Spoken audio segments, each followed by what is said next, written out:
So obviously the Prime Minister's office joining Twitter caused a lot of mirth online, and that brings us to our hashtag this week. The question we are asking PMO on Twitter, can it save the government's image? You can email us. Joining us for more on this discussion, we have in studio Mr. R. Rajagopalan, senior journalist, and he's had a few encounters with the PMO. He'll tell us about that. Nitin Pai, fellow at the Takshashila Institute, and someone who's very popular on Twitter. And also we spoke earlier with Mr. Shashi Tharoor. He's one of the first Congress MPs to start Twitter, and of course that caused a major controversy. If I can start with Shashi Tharoor.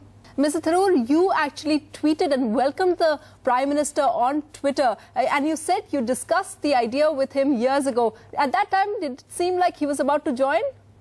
Actually, he initiated the question at the time that the media first began to pay attention to my tweeting, but we're talking here the late summer of 2009. But once every single thing I said on Twitter became a controversy, I think everybody in the political space who had approached me, and many had done so, promptly lost interest. They didn't want to be part of a controversy.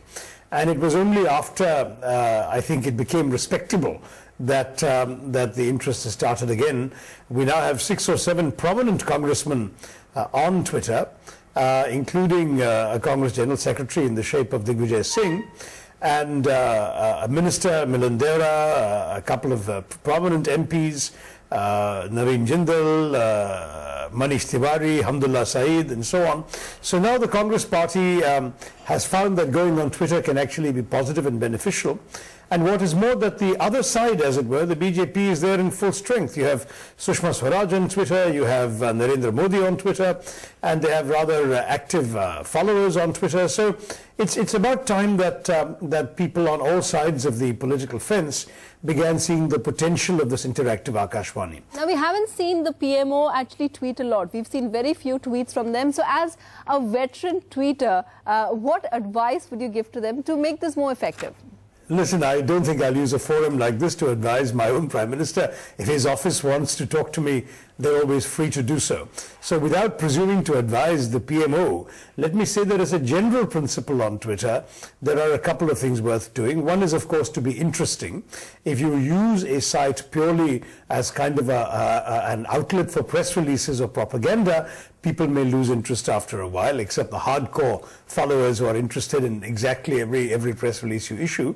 The second thing is that in addition to being interesting and drawing attention to things that you might not otherwise be able to get except by following you on Twitter, you should also be in a position to listen. And if you listen to what people have to say, that does not necessarily mean that you respond to every single comment or question. That would require a huge staff for the PMO.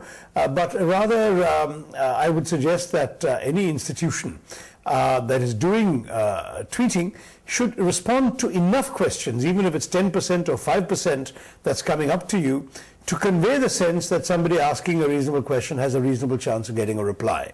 That's the second part, because it's got to be interactive to be meaningful on Twitter. It's a way of putting across a message. It's also a way of relating to people.